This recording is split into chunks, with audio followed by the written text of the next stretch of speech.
Cuando recibí el primer mensaje de Fernanda, ya pasaban de las 11 de la noche. Me escribió por WhatsApp, y el tono no era el habitual. Ella siempre había sido directa, bromista, incluso en sus momentos más pesados. Pero esa noche su mensaje tenía una extraña pausa. Solo decía: ¿tú también has visto gente rara rondando por la unidad? Necesito contarte algo. Yo vivía en el mismo conjunto habitacional que ella desde hacía varios años. Unos edificios cuadrados, con pintura descascarada, entre las calles Sur 105 y Avenida Texcoco. De esos lugares donde uno conoce a todos los vecinos, aunque no por elección, sino porque las paredes son tan delgadas que oyes desde las peleas hasta las recetas de cocina. Fernanda era mi amiga desde la prepa. Se había mudado sola al edificio D, 2 entradas al lado del mío, y trabajaba como recepcionista en una clínica dental. Vivía al día, como la mayoría de nosotros, pero era de las pocas que siempre se preocupaban por el entorno. La que mandaba reportes cuando alguien dejaba bolsas de basura en la banqueta, la que se metía a grupos de vecinos para exigir alumbrado público, y hace unos días, la que se atrevió a denunciar que la estaban extorsionando. Yo supe lo de la extorsión hasta después. Aquella noche solo le respondí que si quería venir a mi departamento a platicar, pero nunca contestó. A la mañana siguiente, me levanté con el sonido de su mamá gritando en la entrada del edificio. Fernanda no había regresado a dormir. ¿La buscaron? Claro que sí. La señora fue a levantar el acta en el Ministerio Público de Ermita. Pegaron carteles por la colonia, en los postes, en los locales de comida rápida frente al mercado de Santa Cruz. Su foto, esa donde sale con los labios pintados de rojo y la mirada directa, apareció por todos lados. Pero conforme pasaron los días, algo empezó a oler raro, literal y figuradamente. Yo decidí hablar con algunos vecinos. Esos días anduve más paranoico de lo normal. Había notado ciertos coches que se estacionaban en la esquina y no bajaba nadie. Motocicletas con 2 tipos que pasaban lento frente a los edificios. No era novedad. Estamos en Iztapalapa y uno ya sabe que hay cosas que mejor no se preguntan. Pero esto se sentía diferente. Era como si alguien estuviera cuidando que nadie se metiera en lo que no le importaba. Y luego vino la confesión de don Hilario, el portero del edificio F. La chica esa, Fernanda, ¿no? Me preguntó si podía revisar las cámaras, que porque alguien había dejado una cartulina en su puerta. Una cartulina. ¿Te imaginas? Como en los videos de narcos. Me enseñó el video. Era borroso, captado desde una de esas cámaras viejas que más que seguridad dan ansiedad. Se veía a un tipo con casco de motocicleta dejar algo en el tapete de Fernanda a las 2 de la madrugada. Un sobre Manila. Luego, simplemente se fue caminando, como si nada. El video duraba menos de 10 segundos. Después supe que el sobre tenía fotos de Fernanda en distintos momentos del día, saliendo de su trabajo, subiendo al micro, entrando al mercado. Junto con las fotos, había una nota: sabemos dónde vives, cállate, o te callamos. Fernanda fue a denunciar. La mandaron de un lado a otro. Primero al Ministerio Público, luego a Fiscalía de Delitos Patrimoniales, después a otra que ni ella misma recordaba el nombre. Nadie la tomó en serio. Decían que seguramente era un exnovio, que tal vez exageraba. El 5.º día tras su desaparición, se corrió el rumor de que la habían visto en una vecindad de Tepito. La señora, su madre, fue hasta allá con la esperanza de traerla de regreso, pero nada. Yo, mientras tanto, me comía las uñas en mi departamento, preguntándome si debería contar lo que Fernanda me había mandado, porque después del primer mensaje, sí me escribió otra vez. Me llegó en la madrugada del 3.er día, cuando ya estaba oficialmente reportada como desaparecida. Me siguen. No digas nada. Si me pasa algo, fue por lo de la denuncia. Hay algo muy sucio aquí. Y luego nada más. Silencio total. Decidí ir a su departamento. El lugar estaba cerrado con cinta policial, pero un vecino me dejó pasar por la ventana del patio común. No buscaba hacerme el héroe, solo necesitaba entender. En su cuarto, sobre el escritorio, encontré un folder amarillo. Estaba semioculto debajo de una pila de revistas. Contenía varias copias de denuncias, nombres subrayados, placas de vehículos escritas a mano. Incluso una lista de departamentos del edificio H y K, con nombres de inquilinos tachados y notas al margen como no trabaja, renta solo en efectivo, entra y sale con mochilas. Todo apuntaba a una red de extorsión en la misma colonia, al parecer controlada por un grupo de motociclistas que se dedicaban a cobrar piso a negocios pequeños y que, de alguna manera, también estaban marcando departamentos donde vivían mujeres solas. Lo peor es que parecía que alguien del mismo comité vecinal estaba involucrado. Había copias de correos enviados por Fernanda a la delegación, reportes con fotos, capturas de pantalla de conversaciones de vecinos que se hacían los desentendidos. Fernanda lo había investigado sola, y había llegado muy lejos. Llevé el folder a la fiscalía, pero lo perdieron. Eso dijeron, lo extraviaron. Fui a la prensa, pero nadie quiso publicar nada sin una fuente directa. Uno de ellos incluso me preguntó si yo no tenía miedo de que me pasara lo mismo que a tu amiga. La verdad es que sí tenía miedo, pero más miedo me daba quedarme callado. Así que hice algo simple, subí todo a internet. Los documentos, las fotos, los nombres, incluso los videos de las cámaras que don Hilario me compartió en una USB.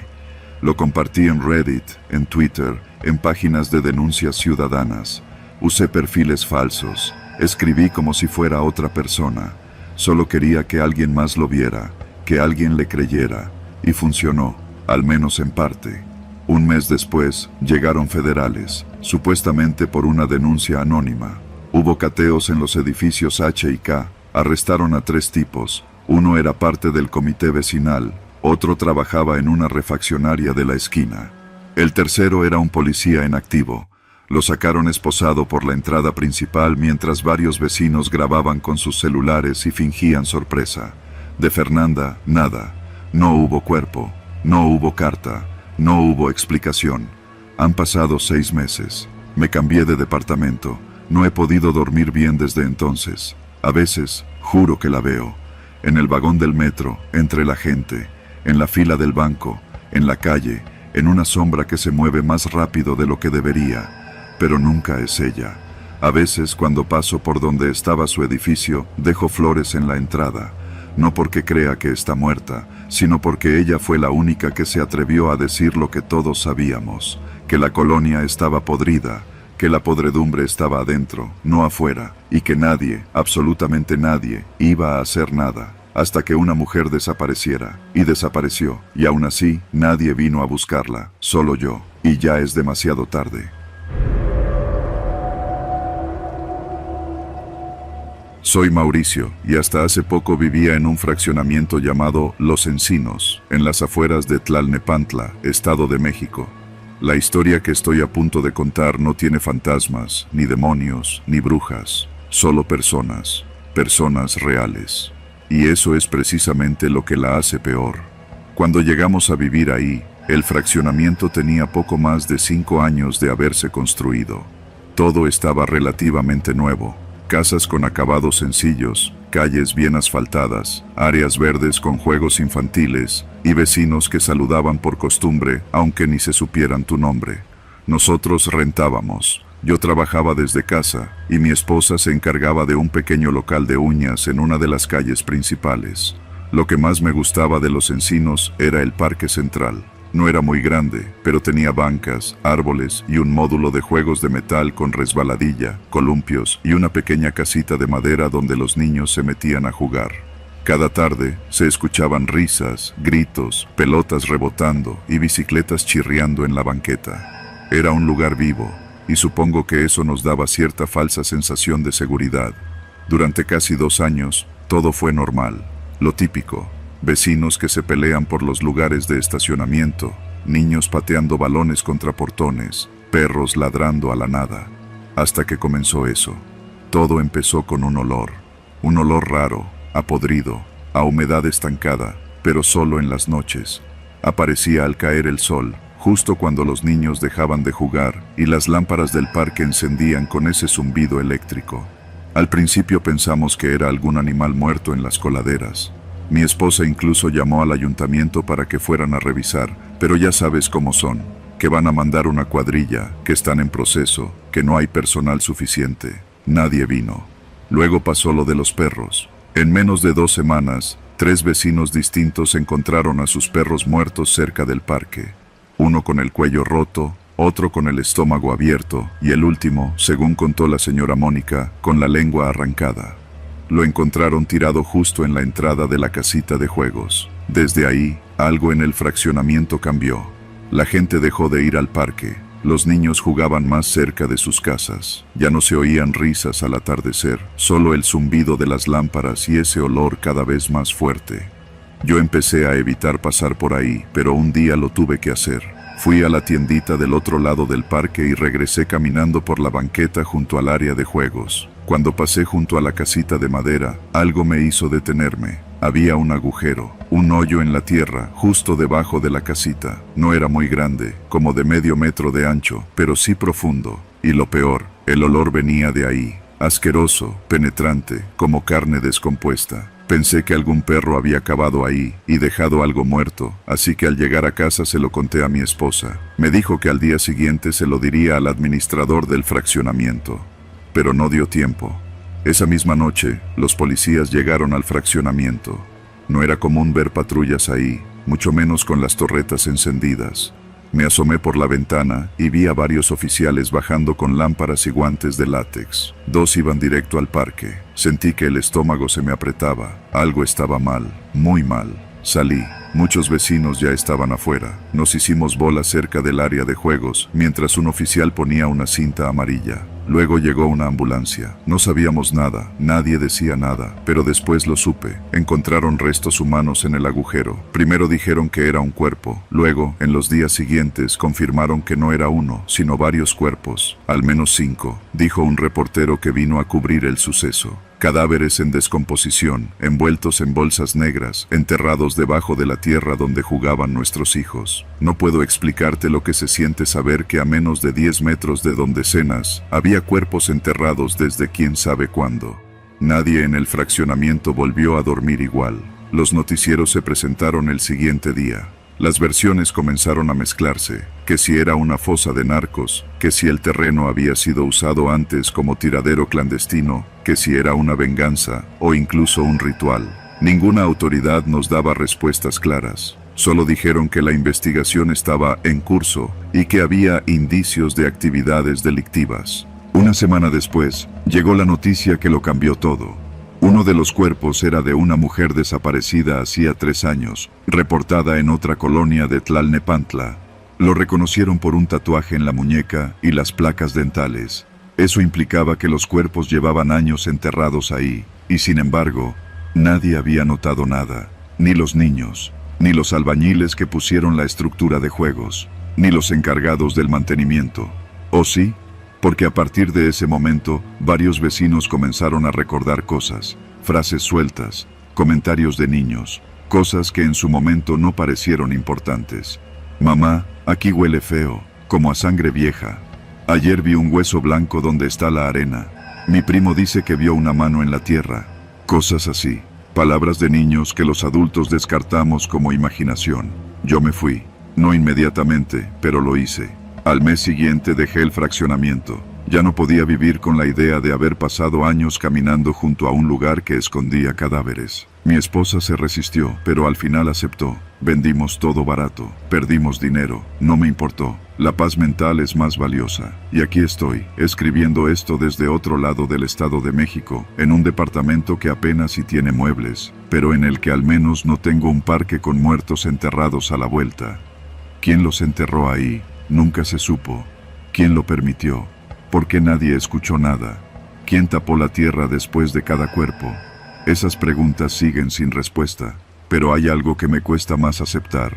Esa casita de juegos, la que estaba justo encima de la fosa, la pusieron un año después de que llegamos. Es decir, alguien la instaló sobre los cuerpos. Y eso me revuelve más el estómago que cualquier noticia, porque alguien sabía y lo permitió.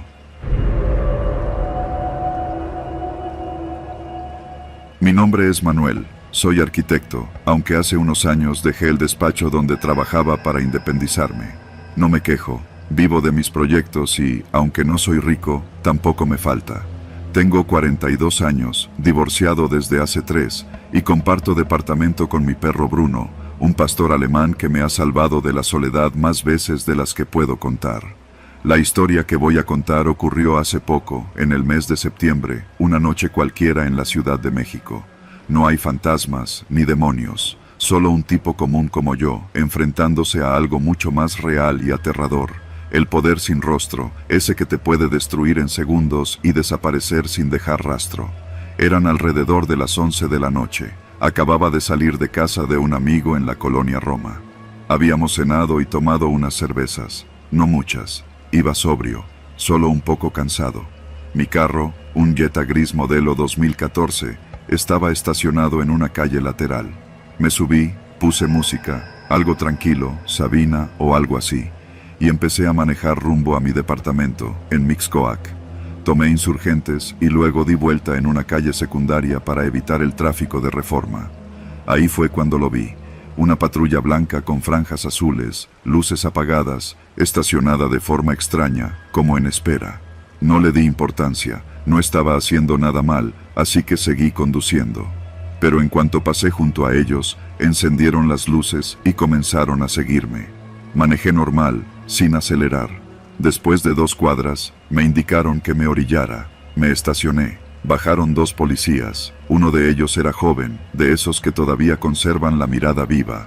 El otro, mayor, con panza de cantinero y un bigote espeso como los que se usaban en los 80. Se acercaron a mi ventana, que bajé hasta la mitad. «Buenas noches, caballero. ¿A dónde se dirige?», preguntó el viejo con voz seca. «A mi casa, oficial. Acabo de salir de casa de un amigo». «¿Tomó?», preguntó el joven casi con timidez. «Una cerveza con la cena. Nada más», respondí tranquilo. «Estoy bien, puedo soplar si lo necesitan». El viejo soltó una risa nasal. «¿Sabe por qué lo detuvimos?». «No, oficial». «Maniobras sospechosas». Cambió de carril sin direccional y hizo una pausa dramática. «Parece que trae una mica alterada en la placa trasera». «¿Cómo?». «No, mi carro está en orden, puede revisarlo». Él no dijo nada, se miraron entre ellos. El viejo dio un paso atrás, se puso en posición firme y luego lo dijo. «Mire, joven, esto puede resolverse rápido. Nada más necesitamos que coopere. Una cooperación inmediata. Ya sabe cómo es esto». No respondí de inmediato. Me quedé mirando al frente, el volante en las manos. Sentí el corazón empezar a latirme más fuerte. No de miedo todavía, sino de coraje. «¿De cuánto estamos hablando?», pregunté sin mirarlos. «Usted diga, no queremos perjudicarlo, pero si esto se hace oficial, ya sabe, hay que remitir el vehículo, ir al torito, papeleo. Usted decide». No traía mucho dinero en efectivo, quizás 500 pesos en la cartera. Saqué la cartera lentamente, mostrándoles que no iba a hacer ninguna tontería. Les di el dinero. El viejo lo tomó sin pena, como si estuviera recogiendo su nómina. «¿Y sabe qué, caballero? Por ser usted, le vamos a revisar el vehículo. Procedimiento de rutina», dijo con una sonrisa torcida. No me dio tiempo de responder. El joven ya estaba rodeando el coche. Revisaron la cajuela, los asientos, incluso el cofre. No dijeron nada. Al final, el viejo me palmeó la ventanilla. «Buen viaje, arquitecto, y maneje con cuidado. Nunca se sabe qué puede pasar en estas calles». Subieron a la patrulla y se fueron. Yo me quedé ahí un momento, con las manos en el volante, la música aún sonando de fondo. Respiré hondo. No era la primera vez que escuchaba historias así, pero vivirlo es distinto. Me sentí sucio, humillado. Pensé en denunciar, pero ¿a quién? ¿A la misma policía? No había testigos, no tenía pruebas, solo quedaba seguir. Tomé camino a casa, pero no había avanzado ni 10 minutos cuando vi que otra patrulla me seguía. Esta vez eran diferentes. Otro modelo de unidad. Me volvieron a detener. El mismo pretexto. Maniobras extrañas, revisión preventiva, y otra vez la frase, cooperación inmediata. Algo no cuadraba, era demasiada coincidencia. No traía más efectivo. Cuando se los dije, el oficial, este sin bigote, de complexión delgada y voz chillona, me pidió que bajara del vehículo. «¿Por qué?», pregunté. «Bájese, por favor, es por seguridad». Salí. Uno de ellos me puso las manos sobre el cofre. Revisaron mis bolsillos, la cartera. Nada fuera de lo común. Pero entonces se alejaron con mi licencia y comenzaron a hacer una llamada. La conversación fue breve, murmurada. No pude oír bien, pero uno de ellos dijo claramente mi nombre completo por el radio. «¿Hay algún problema?», pregunté. «Espérenos tantito, arquitecto», me respondió uno, y sonrió como si supiera algo que yo no. Minutos después, apareció otra patrulla, esta sin logos, pero con torreta. Bajó un tipo con chamarra de cuero. No era policía, al menos no uniformado. Se acercó, me miró de arriba a abajo. ¿Usted es Manuel de la Vega? Asentí. Suba al vehículo, tenemos que hablar. ¿De qué? ¿Quién es usted? No estamos aquí para hacerle daño, solo queremos hablar. Es un tema de interés, privado. Hay personas que están preocupadas por lo que usted ha estado haciendo. Me negué. Dije que no entendía nada, que exigía hablar con un abogado. Pero cuando volteé, ya no estaban las primeras patrullas. Solo él, su camioneta, y dos sujetos más que habían salido de la nada. El tipo se me acercó. No se ponga difícil, arquitecto, no le conviene. Mire, no lo queremos joder, pero hay ojos puestos en usted desde hace rato. Los planos que entregó para ese desarrollo en la colonia Doctores, las modificaciones a las licencias. Alguien se molestó. Ahí lo entendí. No era una detención por error, era un aviso. Y lo peor es que no sabía quién lo enviaba. El gobierno, una constructora, un narcopolítico.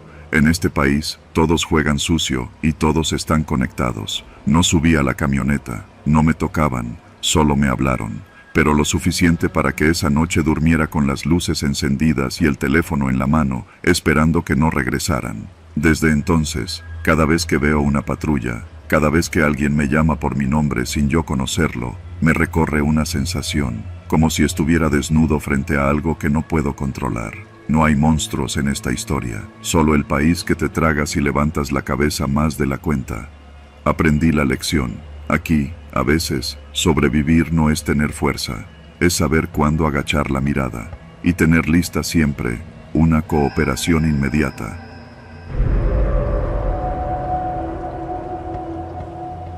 Todo empezó una madrugada de febrero, en una de esas noches pesadas donde el insomnio y la rutina se sienten como un castigo. Había salido del trabajo cerca de las 11 de la noche, después de cerrar la tienda de conveniencia donde llevaba 3 años clavado. Tomé el camión rumbo a la casa de mi mamá, en Ecatepec, como lo hacía cada semana para dejarle algo de despensa. Siempre me tocaba ese último viaje. Un camión de la línea México-Tizayuca, de esos que pasan por Insurgentes Norte, cruzan Indios Verdes y se lanzan rumbo a los municipios del noreste del Estado de México. A esa hora, la mayoría de los pasajeros ya iba dormitando con la cabeza contra la ventana o los audífonos puestos. Yo iba en el asiento detrás del conductor, medio despierto, mirando por la ventana mientras la ciudad se apagaba lentamente. El chofer era un señor de unos 50, con bigote canoso, cara de haber manejado toda la vida. Manejaba con calma, sin música ni ruido, como si llevara un cargamento frágil. Llevábamos cerca de 1 hora de trayecto cuando ocurrió algo que me sacó de mi somnolencia. Habíamos pasado la caseta de Ojo de Agua, ya adentrándonos en la zona industrial rumbo a Tecámac, cuando el conductor dijo algo que rompió el silencio. «Quien se quiera bajar en la viga, mejor que lo piense 2 veces», murmuró, casi para sí mismo, pero lo suficientemente fuerte como para que lo oyéramos los de adelante. Una señora gorda que iba 2 filas atrás preguntó de inmediato: «¿Cómo que por qué, joven?». Él no respondió, solo se encogió de hombros y siguió manejando, pero lo dijo con una seriedad que no parecía broma. Yo conocía esa zona. La Viga era un asentamiento irregular que estaba justo después del desvío de Lomas de Tecámac. Un lugar raro, casas a medio construir, calles de terracería y faroles que parpadeaban cuando funcionaban.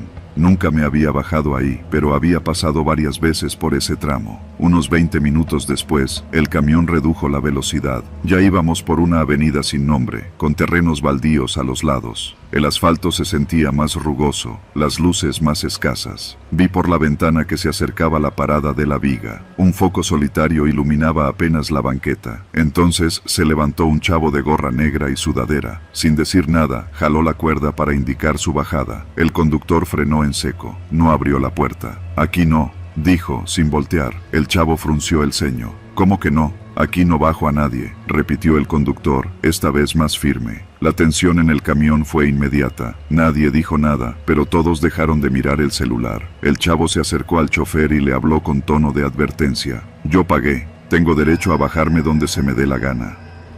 «Te bajo más adelante, donde hay luz y gente», dijo el chofer sin mirarlo. El chavo dudó, miró por la ventana, vio el camino de tierra y las sombras que se perdían entre las casas mal hechas. Apretó los labios, luego volvió a su asiento sin decir más. A nadie le hizo gracia. Cuando el camión arrancó de nuevo, todos estábamos en alerta. No sabíamos si era una advertencia, una superstición o qué. El tipo no parecía loco. Al contrario, hablaba como alguien que sabía algo. Yo no pude evitar preguntarle cuando se vació el camión y solo quedábamos él y yo. ¿Qué pasa ahí, Don? ¿Por qué no baja gente en la viga? El conductor me miró por el espejo retrovisor. Manejaba con una mano en el volante y la otra apoyada en la ventana abierta. Porque una vez bajé a alguien ahí, y no volvió a subirse nadie más. No dije nada. Esperaba que continuara. Fue hace como 3 años, siguió él.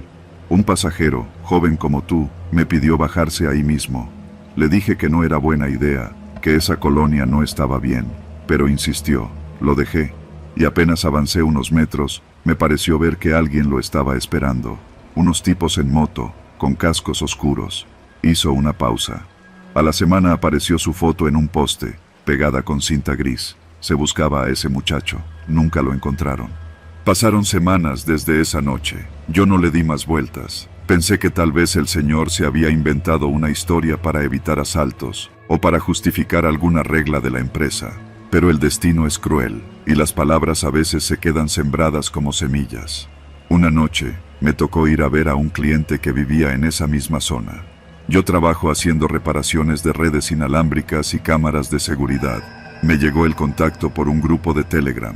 Me ofrecieron 1,500 pesos por revisar un equipo en una privada de La Viga. Acepté, porque necesitaba el dinero y porque el viaje no parecía tan largo. La cita era a las 8 de la noche. Tomé el mismo camión, el mismo trayecto, pero esta vez me bajé en La Viga, justo donde aquel chavo había querido bajarse semanas atrás. Al principio, todo parecía normal. Casas humildes, niños jugando en la banqueta, un par de perros cruzando la calle. Pero a medida que avanzaba hacia la dirección que me habían dado, el ambiente cambió. Calles sin luz, puertas cerradas, gente que me miraba sin disimulo desde adentro, como si supieran que yo no era de ahí. La dirección era una casa de 2 pisos, sin pintar, con un foco rojo colgando en la entrada. Toqué el timbre, nada. Golpeé la reja con los nudillos, silencio. Me asomé por la ventana del portón, pero no se veía movimiento. Saqué mi celular para marcarle al contacto, pero no tenía señal. Nada, ni una rayita. Intenté conectarme a alguna red, solo una apareció. Casita Segura 01, protegida por contraseña. Entonces escuché algo detrás de mí. Una moto, sin placas. 2 tipos con cascos oscuros. Me hice a un lado para que pasaran, pero la moto se detuvo justo frente a mí. El que iba atrás se bajó lentamente. Yo retrocedí un paso, pero no pude evitar notar que llevaba guantes de cuero y no hablaba. ¿Vienes por lo de las cámaras?, preguntó el que manejaba. Asentí con la cabeza, aunque algo dentro de mí gritaba que no, que corriera. Adelante, te están esperando, dijo, señalando la puerta. Pasé. La reja se abrió sola. Adentro, la casa estaba a oscuras. Avancé unos metros hasta el zaguán. Pisé algo que crujió, una botella, luego otra, vidrios rotos. El pasillo olía a orines, a metal oxidado, a encierro. Me giré para salir. La reja estaba cerrada, la moto ya no estaba. Intenté gritar, pero algo me dijo que no era buena idea. Fue entonces que lo escuché, pasos arriba, y una voz masculina hablando por teléfono. Ya lo tenemos. Dice que vino a revisar cámaras, no trae nada de valor, solo herramientas. Otra voz, más baja, le respondió desde algún lugar que no alcancé a escuchar, pero capté algo. Revísale la mochila y lo subes. Mi mente se congeló. La mochila, mi celular, mis credenciales. Me metí al primer cuarto oscuro que encontré y me escondí detrás de una pila de escombro. Contuve la respiración. Escuché cómo alguien bajaba las escaleras, cómo abría y cerraba puertas, cómo murmuraban entre ellos. ¿Dónde se metió? El pendejo no salió, tuvo que haberse quedado adentro. Yo sabía que si me encontraban, no saldría de ahí. Estuve ahí adentro más de 2 horas, sin moverme, sin hacer ruido. Cuando escuché que la puerta principal se abría de nuevo y los pasos se alejaban, conté hasta 300 antes de salir corriendo. No me detuve hasta llegar al camellón donde pasaba el camión. Tardó casi 40 minutos en pasar el siguiente. Me subí sin decir una palabra. Era otro conductor, otro rostro. Pero al verme de verdad, supo que algo me había pasado. Te bajaste en la viga, ¿verdad? No dije nada. Ya te lo dijeron. Ahí no debe bajarse nadie. Desde entonces, evito ese rumbo. Cambié mi ruta, cambié mi número. A veces creo que me siguen, que saben quién soy, o que me dejaron ir porque no les interesaba lo que traía. Pero cada que paso por la autopista y veo esa colonia desde la ventana del camión, no puedo evitar sentir que adentro de esas casas hay gente observando, esperando, gente que sabe cuando alguien no pertenece ahí. Y lo que más me hiela la sangre es pensar en cuántas personas más se han bajado ahí y nunca volvieron a subir a ningún lado.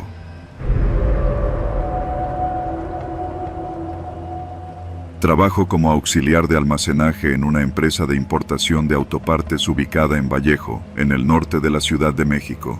Es un parque industrial viejo, lleno de bodegas enormes, oficinas apagadas a las 6 de la tarde y avenidas amplias con alumbrado a medias. La zona es funcional, no bonita. A veces se siente vacía, a veces se siente peligrosa. Ese viernes salí más tarde de lo normal. Me había quedado actualizando una entrada en el sistema que se trabó todo el día, y cuando finalmente marqué mi salida, eran casi las 9 de la noche. Mis compañeros ya se habían ido, así que el estacionamiento lucía desierto. Solo estaba mi Nissan gris y, a unos metros, una camioneta negra estacionada junto a la banqueta, en un lugar donde normalmente no se permite.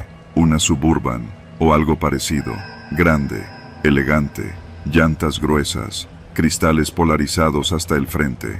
No podía ver si había alguien adentro. Al principio no le di importancia. En Vallejo siempre hay vehículos extraños rondando. Gente de logística, camionetas de paquetería, escoltas de ejecutivos. Eso me dije. Encendí el motor, me persigné como siempre y salí por la calle Norte 59 rumbo a Insurgentes. Revisé el retrovisor. La camioneta se puso en movimiento casi al mismo tiempo que yo. Giró en la misma dirección. Mantuvo la distancia. No había razón para sospechar, pero algo dentro de mí empezó a tensarse. Quizás fue que no encendió las luces de inmediato, o que, a pesar de que avancé despacio en el primer tope, la camioneta no me rebasó. Solo me seguía, preciso, a la misma velocidad. Llegando a la esquina con Poniente 134, hice una maniobra poco habitual. Tomé hacia la derecha, por una calle angosta que bordea la vieja estación de tren. Esa calle no lleva a ningún lado útil si vas en coche, solo conecta con un puente peatonal oxidado. Era una trampa para ver si me seguían. Lo hice sin pensar. Instinto. La camioneta giró detrás de mí. Sentí que algo me apretó el estómago. No puede ser casualidad. Frené en seco, sin bajarme. Abrí la ventana. Silencio. Solo escuchaba mi motor encendido. Nadie me rebasaba. Nadie bajaba del otro vehículo. Di un volantazo y regresé a la avenida. Aceleré. La camioneta también. Mi celular estaba en la mochila, en el asiento del copiloto. Metí la mano a tientas, sin dejar de ver el camino. Lo desbloqueé con la cara. Marqué a mi hermano. Ocupado. Maldije en voz baja. Pensé en irme directo a mi casa en Coyoacán, pero algo me decía que no debía llevar a nadie hasta allá. Así que me desvié al Walmart de Tlatilco, uno que siempre tiene vigilancia. Entré al estacionamiento. La camioneta pasó de largo. Me estacioné cerca de la entrada. Respiré hondo. Me bajé y fingí revisar las llantas. No vi a nadie. Tal vez era paranoia. Decidí entrar al Walmart. Caminé por los pasillos sin ver realmente los productos. Solo quería ganar tiempo. Cuando salí, la camioneta negra estaba otra vez estacionada justo enfrente de la salida. Esta vez con las luces apagadas. Mi corazón dio un vuelco. No había duda. Ahora estaba seguro. Me estaban siguiendo. No sabía por qué. No tengo deudas. No le debo favores a nadie. No tengo enemigos. No cargo efectivo. Ni siquiera soy alguien importante. Entonces, ¿por qué? Encendí el auto sin mirar en su dirección. Salí del estacionamiento y tomé calzada Vallejo hacia el sur. Ya no me importaba el camino. Lo único que quería era perderlos. El tráfico era escaso. Solo algunos taxis y uno que otro camión de carga. Pero la Suburban seguía ahí, a la distancia, pero constante. Llegando al cruce con eje central tomé una ruta aún más extraña. Me metí a una calle lateral, luego otra, zigzagueando entre talleres cerrados y zonas industriales sin vida. Pensaba que los perdería, pero cuando salí a un punto más iluminado, la vi de nuevo.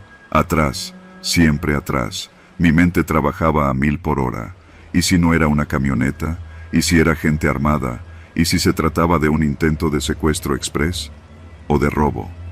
Lo peor no era el miedo, era no entender el porqué. Busqué una patrulla, una base de policías, algo. Pero a esas horas y en esa zona no hay nada. Solo rejas, portones, perros sueltos, todo cerrado. Tomé circuito interior, pasé por el metro La Raza. Allí hay más movimiento. Pensé en detenerme frente a una estación de policías del Metrobús, pero la camioneta aceleró de repente. Ahora venía más cerca, demasiado cerca. Vi cómo se cambió al carril izquierdo. Por un segundo pensé que me iba a rebasar. Me pegué a la derecha, buscando la salida a Ricardo Flores Magón. Entonces el vehículo frenó de golpe y se quedó atrás. No sabía si alegrarme o entrar en pánico. Pensé que tal vez me estaban dejando en paz. Pero al mirar el retrovisor, noté que había otro coche más atrás. Un Aveo gris sin placas, también con vidrios polarizados. Mi sangre se heló. ¿Eran más de uno? Giré bruscamente en la siguiente esquina. Luego otra vez. Otro giro. Intenté un patrón sin sentido, y aún así, uno de los autos siempre aparecía detrás, como si me estuvieran coordinando. Tomé una decisión. Crucé al centro por eje 1 y me dirigí hacia la Alameda. A esa hora, todavía hay gente, y sabía que cerca del Hotel Hilton hay siempre presencia de la policía turística. Dejé el auto estacionado en doble fila y corrí directamente hacia un grupo de policías que vigilaban la zona. Les dije la verdad, que me seguían, que no sabía quién, que llevaba más de media hora así. Uno de ellos pidió apoyo por radio, otro me acompañó de regreso a mi coche. La camioneta negra no estaba, tampoco el Aveo. Me escoltaron hasta la estación de policía en la colonia Guerrero. Me ofrecieron levantar un reporte, pero sin placas y sin evidencia no había mucho que hacer. Ni cámaras, ni testigos, ni agresión directa, solo miedo. Me tomaron datos, me recomendaron cambiar mi ruta y horario por unos días. Al llegar a casa, mi mamá ya me esperaba. Me preguntó por qué llegaba tan tarde. No le dije nada, no quería preocuparla. Dormí poco esa noche. Revisé la cerradura de la puerta varias veces. Desconfié del sonido de cada motor que pasaba por la calle. A la mañana siguiente no fui a trabajar. Me quedé viendo por la ventana durante horas. A media mañana, mi vecino me avisó que una camioneta negra había estado rondando la cuadra por unos minutos. No se detuvo, no bajó nadie, solo pasó despacio, lenta, como si buscara algo, o a alguien. Desde entonces no he vuelto a salir del trabajo sin que alguien me acompañe. Mi jefe me permitió ajustar mi horario. Me compré una cámara de tablero, cambié de número, me mantengo alerta, porque no sé quiénes eran, no sé qué querían, pero siguen allá afuera, y saben quién soy.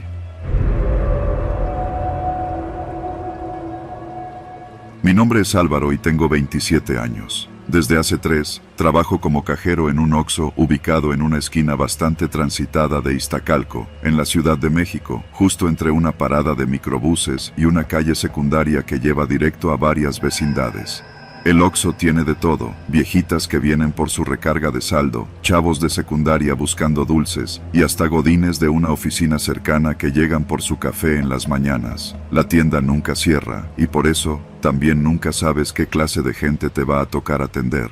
Mi turno regular es el vespertino, de 2 de la tarde a 10 de la noche. Pero esa semana, por una falla con el sistema de horarios y la renuncia inesperada de un compañero, me pidieron cubrir el turno nocturno por un par de días. Acepté por necesidad, me urgía el dinero. El horario de 10 de la noche a 6 de la mañana es el que nadie quiere, por razones obvias. No solo es cansado, sino que también pasan cosas raras. La primera noche fue tranquila. Un par de borrachos entraron por cigarros y chicles. Un taxista se llevó una bolsa de papas y una bebida energética. Nada que no hubiera visto antes. Pero la segunda noche, algo cambió. Eran cerca de las 2 de la mañana. La calle afuera estaba desierta, como siempre a esa hora. Dentro del Oxxo solo estaba yo, acomodando las botellas en el refrigerador del fondo, con los ojos ya medio cerrándose por el sueño. No había entrado nadie en más de 20 minutos. El único sonido era el zumbido del aire acondicionado y el bip ocasional del sistema cuando alguien abría una de las puertas del refrigerador. Me encontraba hincado, reacomodando las Coca-Colas, cuando escuché el sonido del mensaje de WhatsApp en el teléfono corporativo del Oxxo, ese que solo usan los supervisores o para cuestiones de emergencia. Me levanté de inmediato. Nadie usaba ese número a esa hora, salvo que hubiera un problema grave. La pantalla estaba encendida y el mensaje decía: sigue atendiendo o te matamos. Pensé que era una broma. Me reí nervioso, incluso respondí: ¿quién eres? A los pocos segundos, llegó otro mensaje: estás solo, no hagas llamadas, mira hacia la cámara sobre la caja. Se me secó la boca, sentí un calor recorrerme el rostro. Volteé lentamente hacia la cámara. Era una de esas pequeñas, redondas, de techo, que siempre están prendidas. Nunca me había detenido a pensar quién las veía en tiempo real, si es que alguien las veía. Otro mensaje: no intentes nada, solo haz tu trabajo, vas a saber cuándo parar. Intenté respirar hondo. Me dije a mí mismo que tal vez era una broma pesada del supervisor, un juego tonto. Pero mi supervisor era un señor cincuentón que apenas podía mandar un correo. No usaba WhatsApp, mucho menos a las 2 de la mañana. Decidí no contestar. Cerré el chat y puse el celular boca abajo. Volví a la caja con la mente dándole vueltas. Pensé en llamar a la policía, pero si realmente me estaban observando, podrían verme hacerlo. No quise arriesgarme. Lo peor fue que, en la pantalla frente a mí, las cámaras seguían transmitiendo en vivo. Las imágenes de los pasillos vacíos, la entrada, el refrigerador, y yo, viéndome a mí mismo desde arriba, como si fuera una rata atrapada. 10 minutos después, entró un cliente. Un tipo alto, encapuchado, con lentes oscuros. No dijo nada. Caminó directo al refrigerador, sacó una cerveza y se acercó a la caja. Le cobré en silencio, sin mirarlo mucho. Pagó con un billete de 50 y salió sin decir una sola palabra. Pensé que ya me estaba volviendo paranoico. El teléfono vibró de nuevo. Bien hecho, sigue atendiendo, no preguntes nada. Comencé a sudar. Abrí el cajón de la caja y vi que todo estaba en orden, pero la sensación de estar vigilado era más fuerte que nunca. Miré hacia afuera. Nadie, ni un coche, ni un peatón. Pasó una hora. La puerta no se abría. Me movía como autómata fingiendo normalidad. Me puse a limpiar los vidrios con Windex, a reacomodar los chocolates, todo con las cámaras encima de mí. En algún momento, dejé caer una caja de Bubulubus por accidente. Cuando me agaché a recogerla, el teléfono sonó de nuevo. No te agaches tanto, no nos obligues. Di un salto. Volteé hacia todos lados. Ahora sí estaba seguro de que alguien me estaba viendo. El ángulo era exacto, como si lo hubieran tomado desde la cámara sobre la caja. El miedo ya no era solo psicológico, era físico. Las piernas me temblaban. Entonces pensé en la bodega. En la parte trasera del Oxxo hay una bodega pequeña, con un monitor extra y otra cámara que apunta directamente a la caja. Nunca la usábamos, pero sabía que desde ahí se podía ver todo el sistema de seguridad. Caminé hacia allá fingiendo que iba por más bolsas para reponer. El pasillo hacia la bodega estaba oscuro, la luz parpadeaba. Cuando empujé la puerta, el monitor estaba encendido, pero no mostraba las cámaras del Oxxo, mostraba una sola imagen, la mía, congelada. Era una foto, una captura, en la que estaba en la caja, hincado, recogiendo la caja de Bubulubus. Sentí que algo se me rompía dentro. Alguien estaba grabando más allá del sistema del Oxxo. Alguien tenía control de las cámaras. O había más cámaras de las que yo conocía. Salí corriendo al área de ventas. No sabía qué hacer. Si salir corriendo, si apagar todo, si llamar a alguien. Y entonces entraron 2 hombres. Uno de ellos traía una mochila. El otro, un casco de moto. Me miraron sin decir nada. Se acercaron a la caja. No pidieron nada. El del casco se inclinó sobre el mostrador y dijo en voz baja: no te metas, Álvaro, solo sigue atendiendo, esto no es contigo. El de la mochila sacó un celular y lo puso sobre la caja. Me mostró el chat, era el mismo número del que me habían llegado los mensajes. Haz tu trabajo, si lo haces bien, mañana no recordarás esto, dijo, como si estuviera leyendo un guión. Marqué los productos de la mochila sin preguntar. No eran productos del Oxxo, eran cajas pequeñas, cerradas con cinta gris. No tenían marcas, ellos simplemente las dejaron sobre el mostrador. Yo pasé el código de barras de una caja cualquiera, simulado, y el del casco deslizó una tarjeta bancaria. La terminal pitó, aprobó el cargo. Gracias, bro, dijo uno de ellos. Salieron caminando, tranquilos, como si acabaran de comprar pan. La puerta se cerró. El celular sonó una última vez. Gracias, Ahora puedes descansar, pero no hables de esto, nunca. Y luego, el chat desapareció, como si nunca hubiera existido. Ni el número, ni los mensajes. A las 6 de la mañana llegó el relevo. Yo no dije nada. Fui al baño y vomité. Pedí el cambio de sucursal esa misma semana, no por miedo a lo que vi, sino por lo que nunca sabré. ¿Quién me vigilaba? ¿Qué llevaban en esas cajas? ¿Por qué me eligieron a mí? Solo sé que, cada vez que entro a un Oxxo, no puedo evitar mirar la cámara sobre la caja y preguntarme si alguien, en algún lugar, está viendo todo. Y si algún cajero, en alguna otra tienda, está recibiendo ahora ese mismo mensaje: sigue atendiendo o te matamos.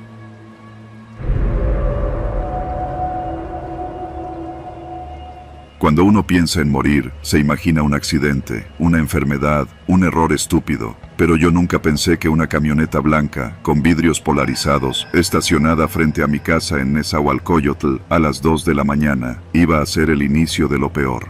No fue el motor lo que me despertó, fue el silencio. El tipo de silencio que te arranca el sueño porque tu cuerpo sabe que algo no cuadra. Me levanté como siempre que oía ruidos raros, a oscuras, sin hacer ruido, con el corazón bombeando un poco más fuerte. Me asomé por la ventana del segundo piso y ahí estaba. Una camioneta Suburban, grande, blanca, sin placas, sin moverse, encendida. No era raro ver camionetas rondando la colonia por la noche. A veces eran narcos, a veces ministeriales, a veces ambos. Lo que me inquietó fue que no se iba. Bajé a la cocina con sigilo, tomé un cuchillo del cajón, uno largo, de esos de pan, aunque sabía que si era lo que sospechaba, esa hoja no servía de nada. Me recargué contra la pared junto a la ventana y apagué el foco del porche. La camioneta seguía ahí. 3 minutos, 4, 10, y entonces bajaron. 5 hombres, todos armados, no con pistolas, sino con rifles, cuernos de chivo. Lo supe por el diseño curvo del cargador. Uno de ellos tenía un radio en la pechera, otro, una mochila táctica. No se movían con prisa, pero tampoco parecían buscar a cualquiera. No estaban robando casas, estaban buscando a alguien, y tocaron mi puerta. ¿Aquí vive Julio Ramírez?, dijo uno con voz seca. Mi esposa se despertó por el golpe. ¿Quién es?, me preguntó desde el cuarto. Solo le hice señas con el dedo sobre los labios. No encendí luces, no respondí. Lo peor que podía hacer era confirmar que alguien estaba dentro. Desde la mirilla vi que el que habló se acercó un paso más. No venimos a hacerles daño si cooperan, dijo. Mentía. Yo ya sabía cómo operaban esos. Aunque cooperaras te llevaban. Y si te llevaban, no regresabas. Mi esposa se acercó en silencio, en bata. Se le notaba el pánico en los ojos. ¿Qué pasa?, preguntaron por mí, con nombre y apellido. ¿La policía?, negué. La policía no llega en camionetas sin placas, no con armas largas, no a las 2 de la mañana. Le pedí que se llevara a mi hija al baño, que se encerrara con ella y no saliera hasta que yo subiera por ellas. Su mirada se clavó en mí, entendió sin palabras. Subieron en silencio. Escuché el cerrojo del baño cerrarse desde el otro lado. La voz afuera repitió mi nombre. Julio Ramírez. Dijo que si no salía, iban a tumbar la puerta. Empezaron a golpearla con la culata de un arma. La madera retumbó. Un golpe, 2, 3. Tenía segundos. Corrí a la cocina, abrí el refrigerador, retiré el cajón de las verduras. Atrás estaba la llave de paso del gas. La cerré. No era mucho, pero era algo. Subí las escaleras mientras el ruido abajo aumentaba. Ya no era solo un hombre. Escuché varios pasos, el rechinar del metal. Estaban usando una palanca. En el baño, mi hija lloraba en silencio. Un llanto seco, contenido. Mi esposa sostenía su boca con la mano. Van a entrar, dije. Mi esposa quiso hablar, pero la detuve. Escúchame, si me llevan no salgas. No salgas aunque te lo pidan. No importa lo que oigas. No importa si grito. No salgas. ¿Entendiste? ¿Qué vas a hacer? Voy a esconderme. Necesito tiempo. Solo tiempo. Me metí al closet del cuarto, uno pequeño, de madera vieja. Me encerré dentro. Dejé el cuchillo ahí. No lo iba a necesitar. Cerré la puerta con el seguro desde dentro y contuve la respiración. Escuché la puerta principal romperse. Tronó con fuerza. Luego, pasos pesados sobre las baldosas. Julio Ramírez, sabemos que estás aquí, perro. Dieron vuelta por toda la casa. Abrieron la cocina. Golpearon muebles. Pisaron fuerte. Luego subieron. Los escalones crujieron bajo su peso. Cada paso me helaba. Uno de ellos gritó que el baño estaba cerrado. Golpearon la puerta. Escuché la voz de mi esposa. Estoy con mi hija, mi esposo no está, se fue ayer. Un golpe más. No vamos por ustedes, salgan y no les pasa nada. Mentira. Uno intentó abrir el cuarto, forzaron la cerradura, entraron. Sentí que el closet se sacudía. Alguien lo abrió, pero no por completo. Había una maleta grande frente a mí. No me vieron. Uno dijo, no está, seguro brincó por la azotea. Pendejo, gritó otro. Aquí está su cartera, mierda. La había dejado en el buró. Escuché una cachetada, luego, una orden. Búsquenlo en la azotea. Revisa las casas de los lados. Los pasos se alejaron. Me quedé en el closet al menos 15 minutos, tal vez 30. No me atreví a mirar el reloj, solo escuchaba. Gritos afuera, pasos sobre los techos, luego, disparos, al menos 3. Le siguieron gritos. No podía saber si alguien estaba herido, tal vez uno de ellos, tal vez un vecino. No podía moverme. Después, un silencio largo, muy largo. Pasaron casi 2 horas antes de que bajara. Mi esposa seguía encerrada con la niña. La puerta principal estaba destrozada, el marco hecho astillas, toda la sala revuelta, el cuchillo estaba tirado en el suelo, como si lo hubieran encontrado. Miré por la ventana, la camioneta ya no estaba, la colonia estaba muda, nadie salía, nadie preguntaba. Llamé a mi cuñado, un policía en Chalco, me dijo que no hiciera nada, que no denunciara, que lo que fuera que había pasado, me buscaba a mí. No entendía, yo no tenía enemigos, no debía dinero, nunca me había metido con nadie.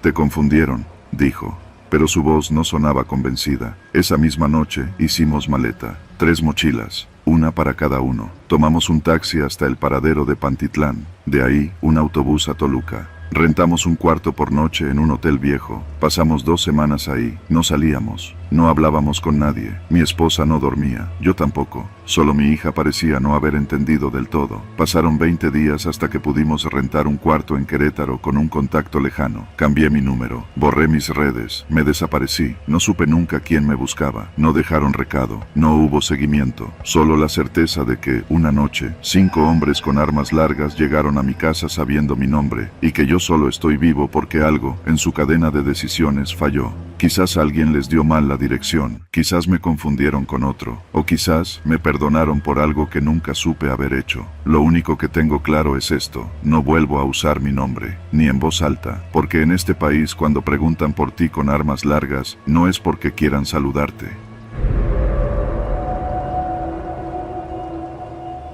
Me llamo Jesús, y esto que estás a punto de leer me pasó en el año 2022, un jueves por la noche, en la alcaldía Iztapalapa, Ciudad de México.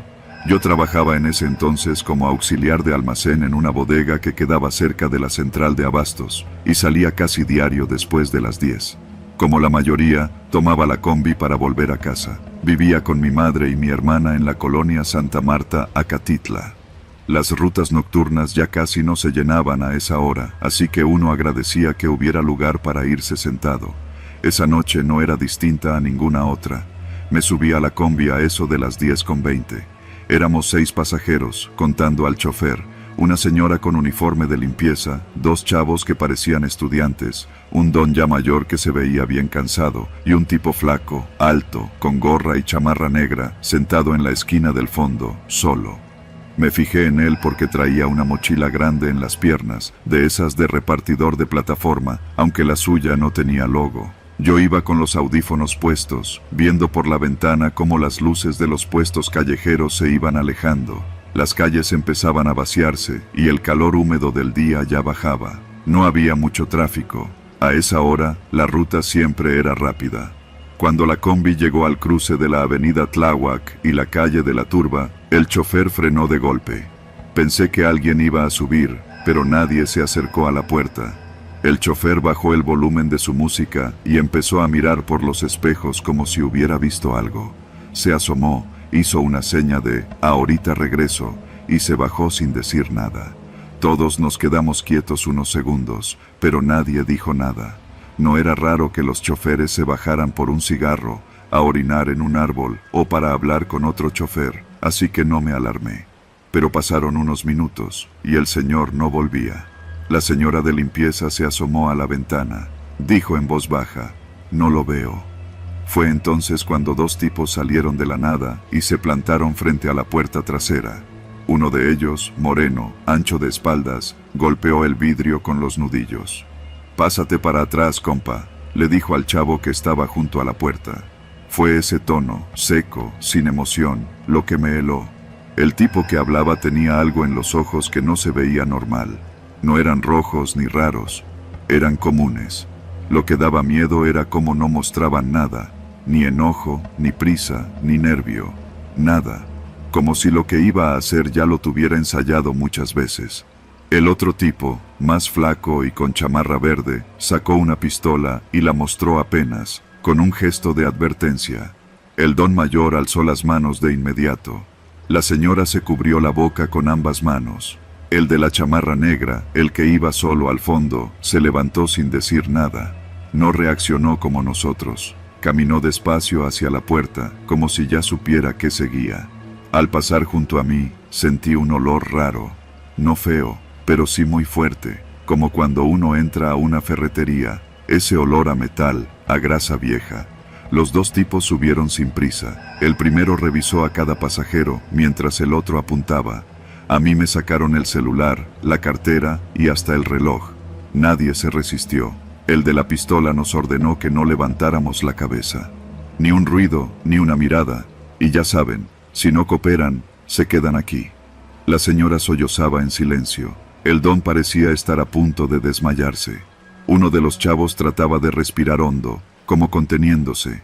Yo solo pensaba en mi familia. Cuando terminaron de revisar a todos, el tipo moreno se dirigió al fondo. Ahí, el tipo de la mochila, el repartidor, ya no estaba en su lugar. La mochila seguía ahí, pero él no. Todos lo notamos al mismo tiempo. El tipo de la pistola lo notó también. ¿Y ese güey? El otro abrió la mochila y de inmediato se echó hacia atrás. No mames, yo no vi lo que había adentro, pero por la reacción, no era dinero ni celulares. El tipo moreno soltó un «vámonos», y ambos bajaron corriendo. La combi quedó en silencio. Nadie se movió. Todos mirábamos la mochila en el asiento. Pasaron segundos, no sé cuántos, hasta que uno de los chavos se levantó, temblando, y se acercó. Yo lo seguí, movido por la misma mezcla de miedo y necesidad de entender. La mochila estaba abierta. Dentro había bolsas de plástico, pero no de comida. Eran bolsitas con polvo blanco, paquetes envueltos en cinta, como los que uno ve en las noticias cuando decomisan droga. Pero lo más raro no era eso. Lo raro fue lo que encontramos en el fondo. Una placa de policía de la Ciudad de México. No era falsa. Se notaba vieja, usada. Tenía una identificación con foto. El mismo rostro del tipo que iba en la combi, pero con el uniforme. No sabíamos qué hacer. El chavo quiso sacar su teléfono, pero recordó que se lo habían robado. Yo aún tenía el mío porque lo llevaba oculto en el calcetín. Llamé al número de emergencias, tartamudeando, sin saber cómo explicar lo que acabábamos de vivir. En menos de 15 minutos, llegó una patrulla. El chofer regresó justo antes que ellos, con la cara pálida. Dijo que lo habían bajado entre los dos hombres y lo habían amarrado con cinta en un poste. No lo golpearon, solo lo inmovilizaron. No entendía nada. Cuando los policías vieron la mochila y la placa, se pusieron serios. Uno de ellos hizo una llamada de inmediato. Luego nos pidieron que bajáramos y nos llevaron a declarar. Esa noche no dormí. Nos tuvieron en la delegación hasta las 3 de la mañana. El agente que tomó mi declaración me preguntó muchas veces si estaba seguro de que el tipo con la mochila había subido con nosotros. Le dije que sí, que iba sentado al fondo, que lo vi bien, que estaba ahí. El agente solo asentía, sin mirarme mucho. Semanas después, me buscaron de nuevo. Un comandante, esta vez. Quería que identificara al hombre de la foto en una lista. Lo reconocí de inmediato. El comandante me miró con una mezcla de incredulidad y resignación. Este hombre murió hace 4 años. Lo mataron en un operativo. Iba de encubierto. Nunca recuperamos su placa. No supe qué decir. Me quedé callado, con el estómago revuelto. ¿Quién era entonces el tipo que subió esa noche? ¿Por qué dejó la mochila? ¿Por qué parecía que sabía lo que iba a pasar? No volví a tomar esa ruta. Me cambié de trabajo al poco tiempo, pero desde entonces, cada que subo a una combi, reviso bien quién está a bordo, y a veces, solo a veces, me parece ver de nuevo a ese tipo, sentado al fondo, con la mochila entre las piernas, como esperando a que algo vuelva a pasar. Y lo más inquietante de todo es que ya no sé si quiero saber por qué.